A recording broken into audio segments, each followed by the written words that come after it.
Well, well. What's up, everybody? Hello, hello.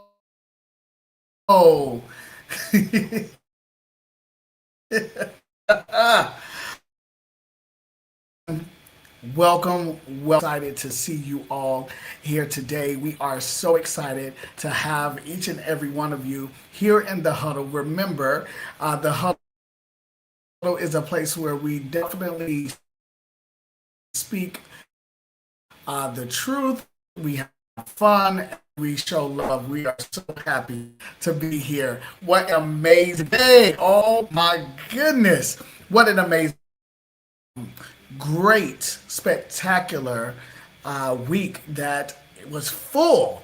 And I hope that you all truly had a good week. And you know what? One thing that I want to say is our celebrations has been very, very amazing, impactful, and just downright fun. And I'm very, very happy to have this time to spend with my Huddle fans today. So listen, it's just going to be me and you today because I wanted to give some insights about what we are currently dealing with right now. I mean, it's just an amazing time. So today we are going to be listening and talking about, hey, the fundamentals. And one thing is for sure, we all have woo, we all have seen some things um, that really challenge our beliefs, and so the fundamental values of education. And of course, you, you all know that I'm an educator, and so we are getting ready to go back to school. School is in session, and I know some of y'all family like, yes, right? School is in session, and so we are. I want to talk to people about education in a broad term, and not so much in a specific term. But I want to talk about very briefly about what it means to make sure that we have a strong representation of families, okay? Representation. And that is very important. I mean, when we think about the fundamental values of education, we have to make sure that we understand that our children are representing our family. They're representing who we are as a unit, as a family. Representation matters. And so sometimes we can get so caught up in our daily grind that we forget to make sure that our children, when they are going into the building, that they remind themselves, hey, you are representing the family values. So I want to talk today about representation and how that really matters. This month I am going to be talking about education, like I said, from a broad perspective. So be ready. And it's going to be good because I'm going to bring some statistics in. We're going to really talk about this. Now, everybody knows the education system has really changed from the time that I graduated from high school all the way up until now. We know, we know that things have changed. And so, one thing with all of the technology, with all of the new what we call policies that are implemented and that are directly out there, we have to maintain an understanding that no matter how the system changes, representation of integrity, representation of honesty, representation of respect. Yeah, that should not change. That should not change. Y'all know that's right, right? Y'all know that's right. And so there's so many times, educators they're there to teach. They're there to bring forth knowledge to our children. They're not there to babysit, and I'm talking about K through 12. Like they're not there to babysit. They're not there to raise the children. They're there to teach the children. However, it goes without saying that educators have so many different hats on them that they can't help but to be not only a teacher but a mentor. Oh my goodness, a disciplinarian, a counselor, a doctor. I mean, you name it. That's what they have to be in order to maintain holistically the child and view the students as holistic students. And sometimes in that grind, y'all, the representation of family values from the students seems to at times be very, very questionable. Seems to be very questionable because we know that our students, our children represent the family. And no matter what we deal with in life, we have to maintain integrity. We have to maintain honesty. And we have to maintain truth, right? Representation is very important. Think about how children, they talk. They talk, man, and sometimes they talk so much that it provides insight about your household. And no one asks. They just talk, and sometimes they talk not through words, but through drawings, through their body language. It is very important that we stay, and everyone is an educator, whether you are in the building or not. You are someone, teacher. Someone is looking at you, and they are have a desire to model you. So in every area of our lives, there is a teacher. And one thing is for sure, when we talk about representation, we are talking about, okay, it's representing. Now, when you talk about that RE prefix means again, and the root word is present or present. So the first thing is that in our own household, we are presenting. We are setting the stage. It is what it is. But then when they leave the house and they go to another setting, it is now no longer a presentation, but a representation.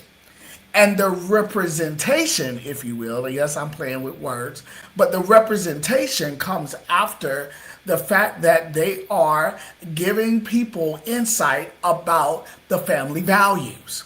And you can blame a system, you can blame somebody not being there, you can blame however you want to blame it. At the end of the day, it's a representation of one, the truth that's going on, two, the default that's in the home, or three, it is a false narrative.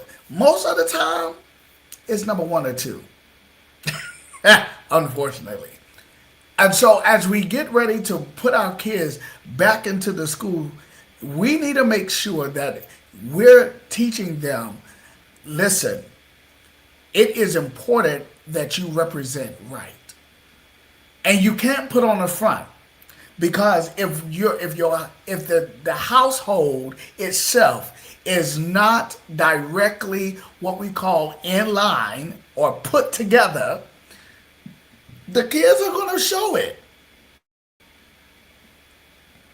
They're going to show it. Now, for those of you who know, I've been in school. Wow, we're on the 6th week of school now, and I was looking at one of the individuals, and I was just trying to figure out some things, and when I request for the student to do something, there was a strong,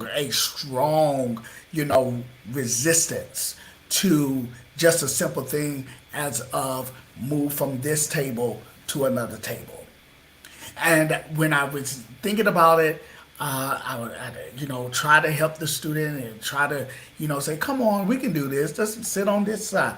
There was such a strong resistance that I began to think about what in the world is going on. And so I had to get away. Y'all, I had to get away. Because anybody who knows me, I love everybody.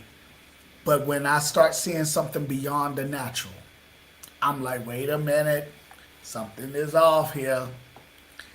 And y'all, let me tell you, I had myself, and I said to myself, let me just redirect my whole thinking and just calm down, because it doesn't make sense why this individual do not want to do what is being asked. And what was asked was move to another table. And I could not help but to think about, is this how this student operates at home? Mind you, we pretty much just started school.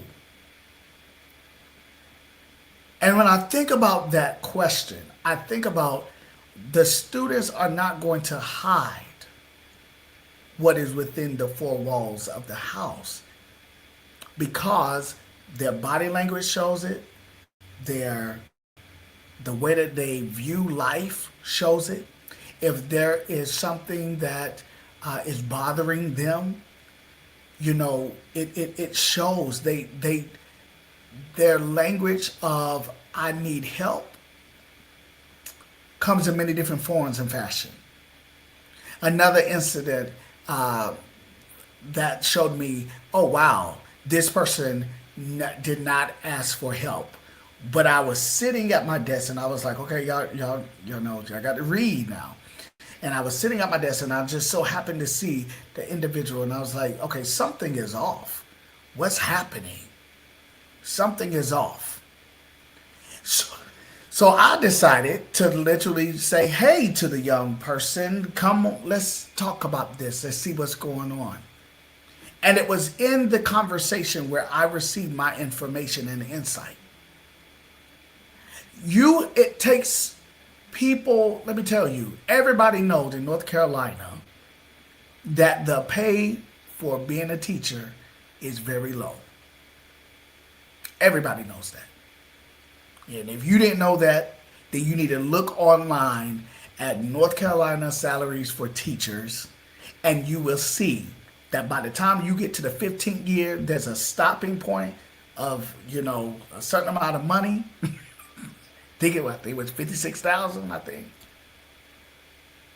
Hello? Yeah. And you're like, wait a minute. Do teachers really get up in the morning to not like your kid? And they're not even getting the money that they deserve, the salaries.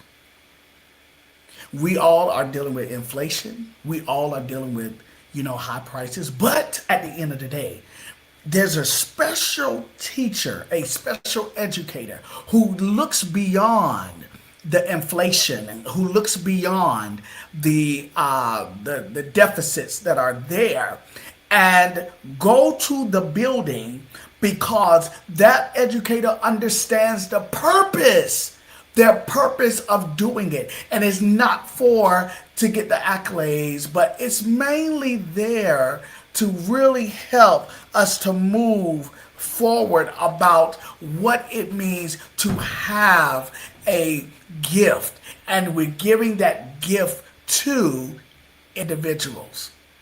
Now, representation matters in that sense, because when we look at students, when we look at the people in the building, we're representing families. And families are dealing with issues. That is the truth. So it takes a special educator who really loves the purpose of being in the building to teach multiple personalities in one building.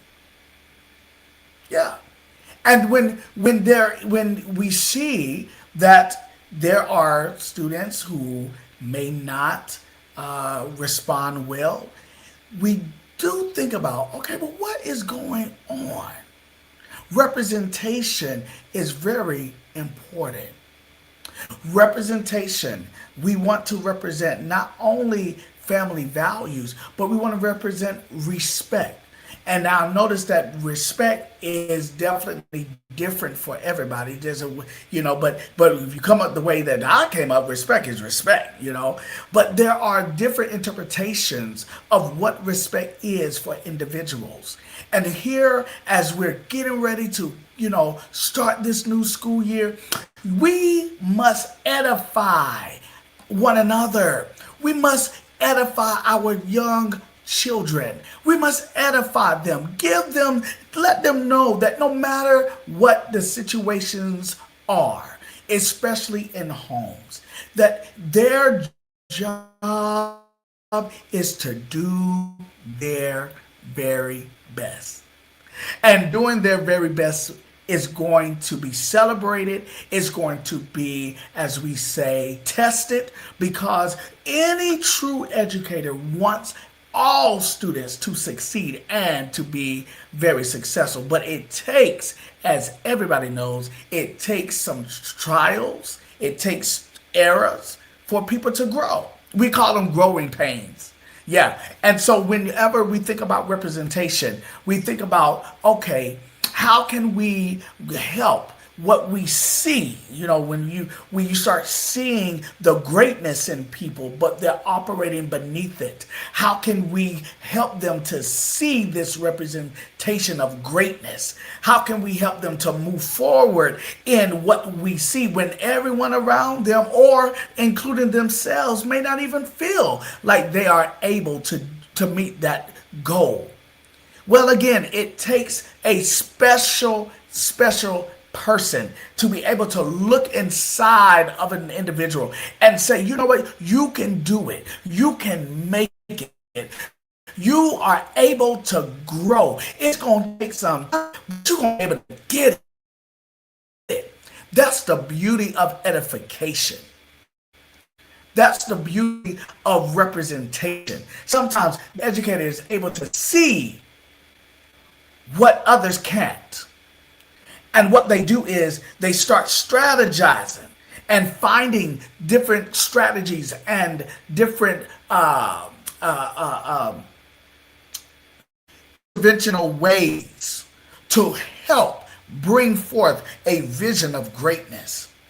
And that's the beauty. Now, listen, I'm moving beyond the classroom walls. I'm talking about every person is an educator. Every person represents something that's great, something that is beautiful, something that is valuable. And we have to surround ourselves with people who literally are able to see it and are able to help us to grow into it.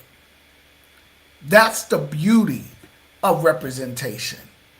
Like I said before, yeah, when you think about, okay, what's going on, the students are representing families, and how to get back to what it means to educate. Education is not do what I say. Education is all about knowing how to manage, how to embrace, how to literally go beyond the norm and receive the greatness that's there. It is about making mistakes. It is about making mistakes. And so when we see these things, I love talking about representation. I love talking about making us understand and reflect. Like, whoa, yes, yes, yes, yes. My child is representing my family. My child is representing what I've been teaching. My child is representing what I've been saying behind the four walls. And if anybody knows the thing about truth, we know that truth comes in many different forms and fashion. And and the beauty of this is out of representation. Now I know y'all going to be like, yeah, you know, out of representation. We're talking about the fundamental values of um, education. And one thing is for sure, we must have, and this is what I love to talk about, dignity. Yeah, we must have dignity.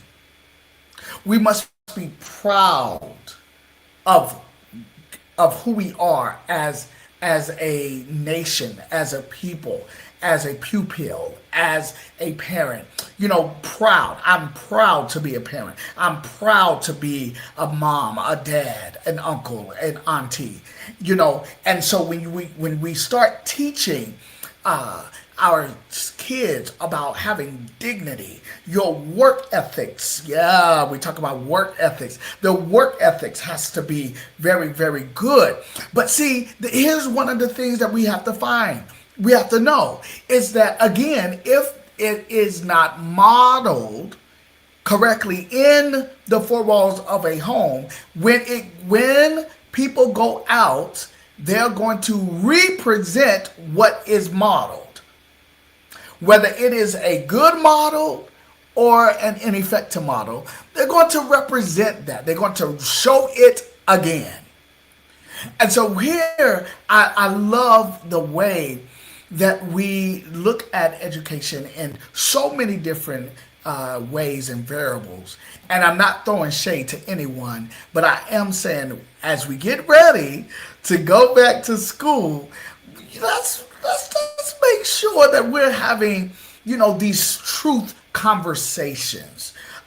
Because one thing is for sure, young people, they're going to tell you, if you for real, or if you just catfishing, if you just trying to show off, I remember just hearing some people talking, and some young people was talking on the basketball court, and they were saying, man, you fake, you act like you talking all this talk, but you can't even play for real. And I thought about that, and I said, wow, it's very important that we not only talk the talk, but we walk the walk. That's having dignity. That's representing, your words are so powerful. But again, when there's a what we call a default, or a deficit, that's the word. When there's a deficit, it shows up. People want to be able to show their best self. But you have to show your best self with dignity and with respect and honor. When you do that, people begin to, they may not, and I would say, because I talk to young people again, and I would say to them, hey, doing what's right is not always popular, right? I mean, I guess I just the old school in me. Just I stick with the fundamentals. Doing what's right all the time is not popular, but it is very, very effective. And sometimes young people they have to really uh, see it in order to really, really get it. And that's why, as families get together, and we're having all of these school book bags and back to school sponsorships where we're helping families, that is all good. That is wonderful. At the end, we have to maintain dignity, and we have to maintain respect for each other. Yeah, I know this huddle tonight is very, very straight to the point. is very straight true. You know, everybody is dealing with something. And like I said, it takes a special educator. Notice I didn't say teacher. It takes a special educator to see beyond the physicality of people, to see the greatness, to say, I see you, I want to help you, and I want to help you grow to be what I see, you know. But at the same time, one thing that I know, kids, young people, they don't learn from people that they don't like.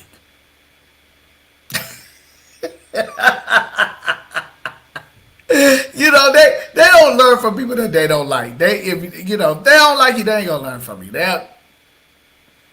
And so you still have to build, right? We still build that connection, and but out of respect for them, you know, they just want to be seen. They want to be heard. They want to know that your word is your bond. Your word is your bond. I remember specifically, oh my goodness, I remember specifically thinking about how I said to one person, I said to a young person, I said, "Oh, I'm gonna buy you a bottle of water. I'm gonna get you a bottle of water." And for 2 days, y'all, I forgot to purchase a bottle of water. I really did. And the young person was like, where you gonna get my bottle of water? Where you gonna get my bottle of water? And I was just like, there's a water fountain right down, just go on there and get it. But something hit me in my head where I began to say, wait a minute. This is more than just getting a bottle of water. This is an opportunity to show, and I know people are going to like this right here, to show that you are a man of your word. Let's face it, we're dealing with a lot of single parent homes, and a lot of our young men, young male students, are just looking for another male educator to mentor them, to speak life into them, and to, you know, help them to grow in this segment of their education. And so when I began to notice that it wasn't about the water bottle, it was more than that. It was more than that. It was about, are you man of your word, right? And so, man, when that hit me, y'all let me tell you, I literally brought a bottle of water. And when I gave it to the individual, oh my gosh, the eyes were so bright, the smile was so wide, and the excitement of the water bottle was there. I was like, what is this? And guess what? It was not about the water bottle. It was about, are you man of your word? And that's what I'm talking about. The fundamental values of who we are as individuals. It doesn't matter when you promise something to someone, you got to carry it out. That's showing dignity. That's showing dignity. You're proud of the words that comes out of your mouth, especially if you say you're going to help somebody. Especially if you say you're going to do something for someone. And if something happens where you can't help, then you're supposed to call them, text them, right? And let them know, hey, I can't do this right now. So when we think about how everybody is looking to somebody to be something great, it makes sense to walk this life with dignity. Because when you do that, you open up the door to fulfill voids, my goodness, that are within individuals. Because, listen, education is more than just what the school provides. And can we be honest? the school system cannot provide every single thing. Education is a partnership with communities, with teachers, with families, with everybody. And so we do this with dignity. We do this with proud, being proud that we're able to do what? Share knowledge, share understandings, and helping people to be better. So even though the kids are getting ready to go to school, we as adults, hey, let's get back to the fundamentals. Let's get back to the reality that, listen, we need to walk this line of life, modeling the correct way of life. I didn't say everybody gonna get this right because, like I said before, even growing pains, it takes time to really grow. It takes time to not just to get things together. And so education is more than the book. It is more than just going around, with a cell phone in hand. Why do you think education and people are saying, hey, the phones need to be put up in the classroom. They need to be put up. Now, it had to take a law for that to occur. Why? Because there was something that they noticed that was off. And people can blame it about, okay, well, COVID, but no. COVID has some things to do with it. But when you think about how much screen time are we giving our children, and then they go to school and they're on their screens. And they don't even have what they call social life. They don't even know how to say hello when they see somebody say hello, like hi. They're like, they don't even have. So yeah, the law, they found some things, y'all, that it was like, no, we need to get back to the basics. And basically, I can see education, to a certain degree going back to the basics. But at the end of the day, y'all, the school cannot raise your kids. No school can raise kids. It is a partnership that comes with education. It is a partnership that comes with helping to raise. There's an African proverb that says it takes a small village, it takes a village to raise a child. And that is still true even throughout this day. So I'm excited that our children are going to school. I'm excited that they're going to have a great year. I'm excited that they're going to learn and that there are special educators that have been placed in the building that have the eyes to see beyond the physicality, the disruptionness, and all of that, to be able to speak life into the children. I do pray that everybody finds a way to say, we're going to make this year great. We're going to make this year very powerful for our young people because we're going to model it in the four walls. We're going to model what it means to study. What does it look like? Right? What do you even know how your child studies? Like, do we know our children like that? There are some people who really don't know.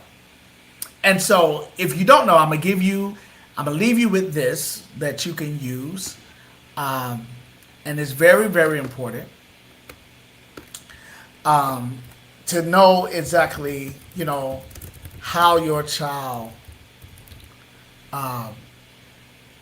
operates. Now, there's a thing called, what we call, as you see on your screen, and this is the last thing I'm going to talk about, multiple intelligence. So if you Google multiple intelligence tests or whatever like that, you're able to, it gives you like this big list, and it talks about like how you are with your intelligence. Some people like music in the background. Some people like to have windows where they can see outside the nature. Some people are kinesthetic where they like to move around. You know, these things are important because they help us to understand how we interpret understandings and how we learn. And so, as your children are growing, you are growing, and sometimes our multiple intelligence, is not the same. So we have to find out what is the right, what is the best way to help our young people. Multiple intelligence. Look it up. Look online. There's a quiz that you can take, and you'll be surprised, y'all. You will be surprised at how you are able to notice. You're like, wow, that is true. That's how I feel it. That's how I flow. Some people like silence, right? So I do challenge y'all to check out the multiple intelligence test. Um, and have fun with it with yourself first, and then if you have children, use that so they can even see. Because now that gives you an opportunity to notice what kind of jobs your child is going to be doing, or is compatible with your child's personality.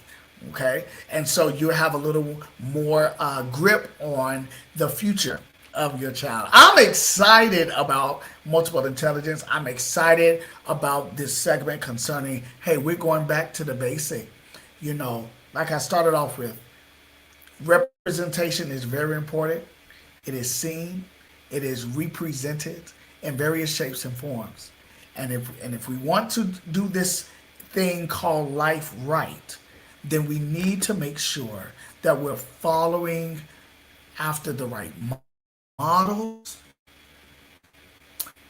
taking the right lessons in life, being honest with ourselves, and causing ourselves to live in a way that is very impactful in a positive manner. Well, y'all, I hope that you enjoyed it because I did. I did. I totally did. We don't really talk about education like this, but I thought that it would be right to do this because we want to make sure that as we're raising the next generations, we want to do it right. And there are various programs out there that can help, and I'm excited to be able to say, you know what, this is going to be a good year. This is going to be an amazing good year. It's going to stretch young people to think, but at the end, it's going to be a good year. May your household continue to be blessed. May your household continue to love out loud. And most important, may your household be full of peace. And so, we're getting ready to get out of here. I told you it wasn't going to be long, but I just wanted to just give out a little sound. Thank you for sharing your time with me tonight. It was great. And the next episode, yeah, we're gonna dig a little deeper. So tell somebody, come on and join in the conversation. Okay? All right. Well, listen, y'all have a great one. And again, remember, always remember that we are here at the Huddle. This is a space for truth, love, and fun. See y'all.